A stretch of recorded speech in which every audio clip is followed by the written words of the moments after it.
మహిళలను గౌరవించాలి. ముందుగా మహిళలు ఈ సృష్టి మూల కారణం మహిళలు లేని అసలు మనం కూడా లేదు. మన పుట్టప్పటి నుంచి మనం ఒక చిన్న పిల్లగాడి నుంచి మనం చనిపోయే వరకు కూడా మహిళ తోడుంటేనే మనం ఈ సమాజంలో మనం బతకగలుగుతాం. అటువంటి మహిళలకు ఒక ముఖ్యమంత్రి స్థానం నుండి ఈరోజు కించపరిచిన వాస్తవానికి అతను ముఖ్యమంత్రి పనికిరాడు, సరిగా ఆయన ఎమ్మెల్యే కూడా పనికిరాడు.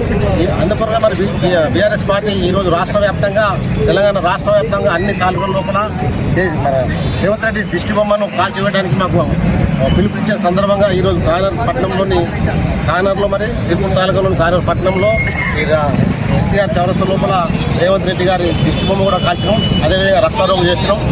బేషరతుగా ముఖ్యమంత్రి రేవంత్ రెడ్డి దిగొచ్చి మా మహిళా సమాజానికి క్షమాపణ చెప్పాలి. లేకపోతే ఆయన గద్దె దిగే వరకు ఈ తెలంగాణ రాష్ట్రంలో మహిళా సమాజం ఊరుకోదు, నిద్రపోదు. తప్పకుండా మీ ఎమ్మెల్యేలను లోపల ఉన్న స్టేట్ లోపల ఉన్న మీ ఎమ్మెల్యేల ఇళ్లను ముట్టడిస్తాం. మీరు బేషరతుగా క్షమాపణ చెప్పాలి.